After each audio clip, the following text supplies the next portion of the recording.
కాళ్లలో నొప్పి, నరాల వాపు వంటి లక్షణాలతో బాధపడుతున్నారా? వెరికోస్ వెయిన్స్ లో అత్యాధునిక చికిత్స ఏవిస్ వాస్కులర్ సెంటర్. నమస్తే రమగారు. నమస్తే జయ. రమగారు, సుబ్రహ్మణ్య షష్ఠి మనం ఎప్పుడు మాట్లాడుకున్నట్లు ఏమనుకుంటాను. ఈ మధ్యకాలంలో వింటున్నాం రమగారు, అందరూ చెప్తా ఉన్నారు సుబ్రహ్మణ్య షష్ఠి యొక్క విశిష్టత కూడాను. సరే, ఒక్కసారి మీరు కూడా చెప్తే అసలు మనం అందరం చేసుకుంటామా? జనరల్గా చేస్తారు కొంతమంది. కొందరి ఇళ్లలో సుబ్బారాయ షష్ఠి అని రాస్తారు. సుబ్బారాయుడు అంటే సుబ్రహ్మణ్యేశ్వరుడు. కొన్ని కుటుంబాల్లో చేస్తారు, కొన్ని ప్రాంతాల్లో చేస్తారు. ఈ షష్ఠి పూజా విధానం ఎక్కువగా తమిళనాట కనపడుతుంది. కంద షష్ఠి అది చేస్తారు, స్కంద షష్ఠి అంటారు. వాళ్ళకి ఎక్కువ మురుగన్ పూజా విధానం మనకంటే వాళ్ళకి ఎక్కువ కదా, చాలా ఎక్కువ. మనం ఎక్కువగా పోసే పాలు ఇవి. ఇక్కడ మనం చవితి నాడు పాలు పోసుకుంటాం. నాగపంచమికి శ్రావణ మాసంలో పోస్తారు ఇంకొంతమంది. అవును, నాగపంచమి, నాగుల చవితి. ఈ సుబ్రహ్మణ్య షష్ఠి నాగ సంబంధమైందే అయినప్పటికీ ప్రత్యేకంగా సుబ్రహ్మణ్య ఆరాధన కోసం చెప్పబడింది అనమాట. స్కందోత్పత్తి అవి చెప్పుకోవచ్చు. చెయ్యొచ్చా అంటే మీకు ఆసక్తి ఉంటే, అవకాశం ఉంటే, కొన్ని ప్రత్యేక పరిస్థితుల్లో కూడా సుబ్రహ్మణ్య షష్ఠిని చేసుకోవాలంటారు. ముందు అసలు షష్ఠి సంగతి చెప్దాం మనం. ప్రతి నెల 2 షష్ఠులు వస్తాయి. శుద్ధ షష్ఠి, బహుళ షష్ఠి. షష్ఠి కాదది, షష్ఠి. ఈ షష్ఠిలో సుబ్రహ్మణ్య ఆరాధన చేయాలని చెప్తారు. సాధారణంగా శుద్ధ షష్ఠే ఉపయోగపడుతుంది దీనికి. ప్రతి నెల కూడా షష్ఠి నాడు మనం పూజ చేసుకోవచ్చు. షష్ఠి పూజ చేయటం అంటే కుమారస్వామిది బాలకుమారస్వామి ఉంటాడు కదా, బాలసుబ్రహ్మణ్యం, చిన్న పిల్లవాడి ముఖంతో ఉన్న బాలసుబ్రహ్మణ్యాన్ని పెట్టుకోవటం. తర్వాత సంతానం లేని వాళ్ళు ఎక్కువగా, తర్వాత జాతకంలో కేతువు యొక్క ప్రభావం అధికంగా ఉన్నవాళ్ళు, వివాహం ఆలస్యం అయ్యేవాళ్ళు, వీళ్ళకి ఈ స్కంద షష్ఠి పూజా విధానాలు చెప్తారు ఎక్కువగా. సుబ్రహ్మణ్య ఆరాధన చేస్తే కదలీవంద్య, కాకవంద్యాది దోషాలు పోతాయని చెప్తారు. ఇప్పుడు మన అరటి చెట్టుకి ఒకటే గేలేస్తుంది, తర్వాత ఇంకేం కాయదు అది. అవును, చెట్టు తీసేస్తాం. కాకి కూడా వంధ్యత ఉంటుంది, ఒకసారి గుడ్లు పెడుతుంది అంటారు. ఏమో మరి అలాంటిగా విన్నాను నేను, అవునో కాదో అయితే నాకు తెలీదు. కానీ అలాంటి వంధ్యాదోషాలు అంటే గొడ్డుతనం తగ్గిపోతుంది అనమాట, పోతుంది. సంతానం కలక్కపోవటం అనే సమస్య తీరిపోతుంది ఆడకైనా మొక్కైనా స్కంద పూజా విధానం చేస్తే. తమిళనాట విరివిగా చేస్తారు. ఆర్పడై వీడు అంటారు.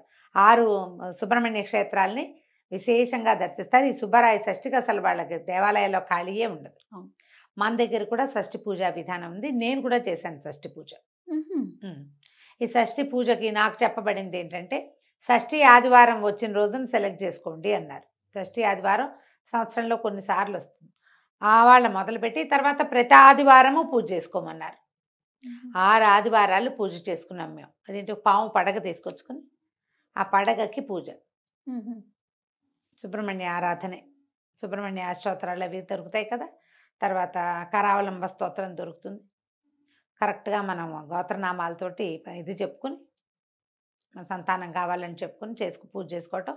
6 వారాలు పూర్తయ్యాక చివరి వారం 6వ వారం నాడు, 5 వారాలు ఇంట్లో చేసుకోవటం, 6వ వారం ఆదివారం నాడు ఈ పడగను తీసుకెళ్ళి దేవాలయంలో ఇచ్చేసేయటం. ఆ రోజు అక్కడ పాలు పోసుకొని అక్కడ పూజ చేసుకోవటం. నేను చేశాను జయ. ఇది నాకు బోధ ఉంది. మా మామయ్య ఒక ఆయన చెప్పారు ఇది చెయ్యమని. ఎలా అనిపించింది రమగారు? మరి ఎలా అనిపించిందంటే, నాకు 2 అబ్బాయిలు ఉన్నారు. పెళ్ళైన కొత్తలో మొదట 3 సంవత్సరాలు 2 ఏళ్ళ పాటు కొంచెం ప్రెగ్నెన్సీ ఇష్యూస్ ఉన్నాయి నాకు. అప్పుడు కొంచెం జాతకంలో నాగదోషం ఉందని మా మామయ్య, మేము సుందరబాబు మామయ్య అంటాం, కాలం చేశారు. కానీ చాలా మంచి మనిషి, కరెక్ట్గా చెప్పేవారు జాతకం. కొన్ని విషయాలు మాత్రం ఆయనే మా అమ్మకి చెప్పారు, నాగదోషం ఉంది, సంతానం కొంచెం కష్టం అవ్వచ్చు, అది కనపడుతోంది, మిస్క్యారేజెస్ లాగా కూడా ఉండేది. అందుకని దీన్ని ఇలా దానికి రామేశ్వరంలో కనుక నాగప్రతిష్ఠ చేస్తే ఇది పోతుంది అని. అంత పెద్దవి చేయలేరు, ఏదైనా చిన్నది చెప్పమంటే అప్పుడు ఆయన ఒక నాగపడగ తెచ్చుకోండి, 6 వారాలు పూజ చేయాలి దీనికి. 6వ వారం మోపిదేవిలో ఇచ్చేయమన్నారు. కృష్ణా జిల్లా మోపిదేవి ఉంది కదా, 6వ వారం మోపిదేవి వెళ్ళి పాము పడగని సర్పాన్ని అక్కడ ఇచ్చేసాం. ఆ రోజు అక్కడే పాలు పోసాం, పుట్ట ఉంటుంది లోపల, పాలు పోసాం. అక్కడ ఏదో అర్చన చేయించుకుని వచ్చాం. తర్వాత కన్సీవ్ అయ్యాను. సో రెండోసారి అబ్బాయికి పిల్లల మధ్యలో కూడా నాకు మిస్క్యారేజెస్ ఉన్నాయి. ఈ విషయం నిజానికి వెరీ పర్సనల్ మ్యాటర్. ఇది ఏ సందర్భంలో ఇది చేస్తారో చెప్పడం కోసమే ఇది నేను చెప్తున్నా. నేను కూడా చేశాను. నిజానికి ఇది ఎక్కువగా తమిళనాడులో చేసే పద్ధతి. జాతకంలో ఏదైనా ఇలాంటి నాగదోషాలు అలాంటివి ఉంటే తప్పకుండా సుబ్రహ్మణ్య ఆరాధన చేయాల్సిన విధి. స్కంద జననం అని ఒక ఘట్టం ఉంది రామాయణంలో. స్కందుడు ఎట్లా జన్మించాడు, సుబ్రహ్మణ్యుడు కుమారస్వామి ఎట్లా పుట్టాడు, ఆ కథ చాలా విశేషంగా ఉంటుంది. వాల్మీకి రామాయణంలో స్కంద జననం అయినా పారాయణ చేసుకోవచ్చు, దానికి తెలుగు అర్థం దొరుకుతుంది, అదైనా చదువుకోవచ్చు. ఇలా పడగ తీసుకొచ్చి పూజ చేసుకోవచ్చు. వెండి పడగ తెచ్చుకోవటం, పాలు పోసి అటుపై పూజ చేసుకోవటం. వారం రోజులు రోజువారీ మామూలుగా చిన్న పూజ దీపం పెట్టుకుంటాం సరిపోతుంది. ఈ ఆదివారం నాడు తెల్లటి పువ్వులతోటి అర్చించమని మాత్రం చెప్పారు ప్రత్యేకంగా. మిగిలినదంతా మేము మామూలుగానే చేసుకునేవాళ్ళం. అంతే అంతే మామూలు పూజ. ఈ తెల్లని పువ్వులతోటి అర్చన చేయమని చెప్తారు. 6వ రోజు ఇప్పుడు మన సమీపంలో ఎక్కడైనా స్కంద దేవాలయాలు ఉన్నాయి, సుబ్రహ్మణ్య దేవాలయాలు, సుబ్రహ్మణ్య స్వామి వెలిసిన దేవాలయాలు ఉంటే అక్కడ ఎక్కడైనా కూడా మనం ఈ 6 వారం చేసుకోవచ్చు, పూజ చేసుకోవచ్చు. షష్ఠి ఆదివారం వచ్చింది, చాలా విశేషమైంది మొదలు పెట్టుకోవటానికి. ఇప్పుడు మనం ఇప్పుడు చూస్తున్నటువంటి సుబ్బారాయ షష్ఠి ఎప్పుడు వచ్చింది, మార్గశిర శుద్ధ షష్ఠి, సుబ్రహ్మణ్య షష్ఠి మనం ప్రతి నెల వస్తుంది.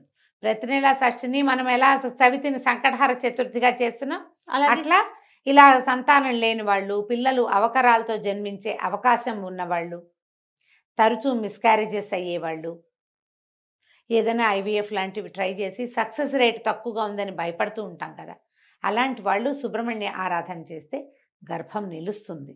ఎందుకంటే స్కందుడు విచిత్రమైన జన్మ కలిగిన వాడు, అసలు అది ఎక్కడా కనపడదు ఆయన లాంటి విచిత్ర జన్మ. ఆయన పార్వతీ పరమేశ్వరులు ఇద్దరు వాళ్ళిద్దరు వివాహం ఎందుకు చేశారు, తారకాసుర సంహారానికి శివ తేజస్సు నుంచి జన్మించిన వాడే తారకాసురుణ్ణి చంపగలడు. శివుడు అప్పటికి సతీదేవి వియోగం తర్వాత ఆయన తపశ్చర్యలో పూనుకున్నాడు. సతీదేవి హిమాలయ హిమవత్పర్వతానికి కుమార్తెగా జన్మించి ఉంది. ఆయన విరాగిగా ఉన్నాడు, ఆయన వివాహం చేసుకోడు. శివ తేజస్సు ఎలా కుదురుతుంది వీళ్ళకి, ఆయన ఎవరితోటి కలవకపోతే? అందుకని ఈ సతీదేవి పార్వతీదేవిగా జన్మిస్తే పార్వతీదేవితో శివుడికి వివాహం అయ్యేలాగా దేవతలు సంకల్పించి మన్మధుడిని ప్రేరేపించి పంపించారు. ఈ మన్మధుడిని అయితే కోపం వచ్చి శివుడు మన్మధుడిని దగ్ధం చేశాడు, కానీ కాలక్రమాన పార్వతీదేవిని వివాహం చేసుకున్నాడు. కొన్ని వందల సంవత్సరాలు వాళ్ళిద్దరూ కలిసి సంయోగంలో ఉన్నారు. కానీ శివతేజస్సుని ఇలా శక్తి శరీరంలో నిక్షిప్తం చేస్తే ఆ మహాతేజాన్ని ప్రపంచం తట్టుకోలేదని రేతస్సుని భూమి మీద పతనం చేసేలాగా చేశారు దేవతలు. భూదేవి తట్టుకోలేకపోయింది దాన్ని. అగ్నిదేవుడు భరించాడు శివతేజస్సుని. ఎప్పుడైతే తన గర్భంలో నిలవలసిన రేతస్సు నేల మీద పడిపోయిందో మహాకోపం వచ్చి ఈవిడ దేవతలకి మీకు పిల్లలు కలగరు భార్యల ద్వారా అని వాళ్ళని చెప్పించి భూమికి నువ్వు ఇది ఒప్పుకున్నావు కాబట్టి ఒప్పుకుని నీ మీద పతనం చెందింది కదా, నేను భరించవలసిన దాన్ని నువ్వు తీసుకున్నావు కాబట్టి అందరూ మొగుళ్ళే నీకని చెప్పేసింది. అందుకని ప్రతి రాజుని భూభర్త అంటారు. భూపతి అంటే ప్రతిరాజు భూమికి భర్తే, అందరూ భర్తలే. ల్యాండ్ లార్డ్ అంట. ఆ ల్యాండ్ ఎవరిదైతే వాడే ల్యాండ్ లార్డ్. సంతానం దేవతలకు సంతానం కలగదు. ఈ శివరేతస్సును ఏం చెయ్యాలో తెలియలే. అప్పుడు బ్రహ్మదేవుడు దీని ప్రకారం ఈ శివరేతస్సు అగ్నిలో ఉన్నదాన్ని గంగానదిని ఒప్పించి ఆమె యందు విడిచిపెట్టారు. ఎక్కడి నుంచి వచ్చింది శివరేతస్సు? ఆయన నుంచి పతనమయ్యి ముందు భూమి మీద, తర్వాత అగ్నిలోకి, అగ్నిలోంచి గంగానదిలోకి. ఆ గంగ కూడా భరించలేకపోయింది.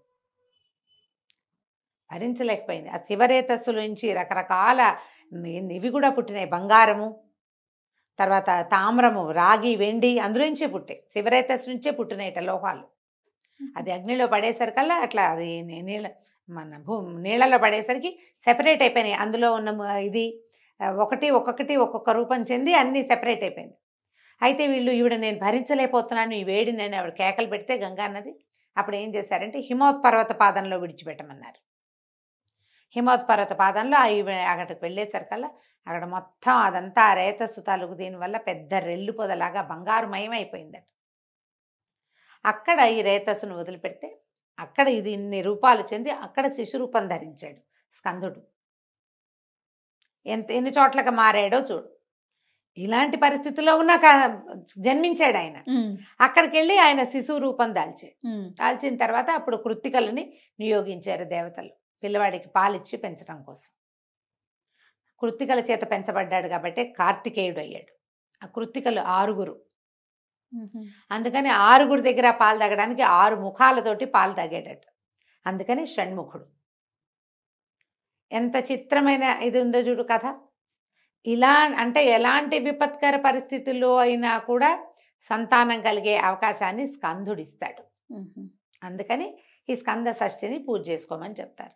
అవకాశం ఉన్నవాళ్ళు, అవసరం ఉన్నవాళ్ళు, తప్పకుండా అలవాటు ఉన్నవాళ్ళు ఎలాగూ చేసుకుంటారు కదా, ఎలాగూ చేసుకుంటారు. అవసరం లేదు ఊరికే మనకి సుబ్రహ్మణ్యం మీద ఇష్టం. నాకు మామూలుగా సుబ్రహ్మణ్యం ఫోటోలు చూస్తేనే చాలా ఇష్టంగా ఉంటుంది. నాకు సుబ్రహ్మణ్య షష్ఠి చేసుకుంటాను, నేను దండం పెట్టుకుంటాను, రోజు కరావలంబం చదువుకుంటాము. ఇలా పిల్లలతోటి ప్రాబ్లమ్స్ ఉన్నవాళ్ళు ఇది చదువుకుంటే ఈ సమస్యలు అవి తీరుతాయి. దేవాలయ దర్శనం చేయటము. తర్వాత ఇప్పుడు ఇలాంటి ప్రాబ్లమ్స్ ఉన్నవాళ్ళు ఈ ప్రత్యేక సుబ్బరాయ షష్ఠే కాకుండా నెలలో ప్రతి నెల వచ్చేటువంటి శుక్ల షష్ఠి నాడు కూడా మనం ఈ స్కంద పూజా విధానాన్ని చేసుకోవచ్చు. ఇవాళ షష్ఠి నాడు మొదలు పెడితే ఆదివారాలు కూడా మనం షష్ఠి పూజా విధానాన్ని చేసుకోవచ్చు. మొదట ఇది మొదలు పెట్టుకుంటే తర్వాత ఇంకా ఆదివారం చొప్పున చేసుకుంటాం. ప్రధానంగా నాగదోషం, సర్పదోషం లాంటివి ఉంటే వాటి నివారణకే ఈ పూజా విధానము. స్కందజనన పారాయణం అవి చేసుకున్నా కూడా చాలా విశేషమైన ఫలితం ఇస్తుంది. అవసరం ఉన్నవాళ్ళు చేసుకోండి అంతే. లేదా ఇది ఒక పర్వదినము, ఈరోజు నేను చేయాలంటే ప్రత్యేకంగా నిరాహారంగా ఉంటారు, తరిగిన కూరలు తినరు, దాంపత్యం పనికిరాదు. ఈ పూజ కనుక ఏదైనా చేసుకునేటట్టయితే ఇది పనికిరావు. ప్రత్యేకంగా దీన్ని ఎలా ఇవాళ సూర్యోదయం నుంచి రేపు సూర్యోదయం వరకు ఉపవాసమే, అన్నం తినకూడదు.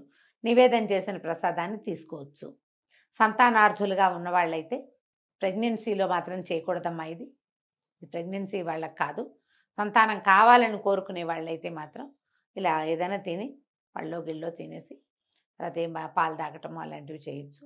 తరిగినవి తినకూడదు. కొన్ని ప్రాంతాల్లో షష్ఠి నియమాలు చెప్తారు. అట్లా మీ ప్రాంతంలో ఉందో లేదో చూసుకోండి. లేదా అసలు ఇదేం లేదు, ఇదేదో మీరు కొత్తగా వింటున్నారు అంటే సాధ్యమైనంత చాకు పట్టుకుని కొయ్యకుండా ఉండండి. తప్పకుండా తరగద్దు, మనం తరగకూడదు, తరిగినవి తినకూడదు.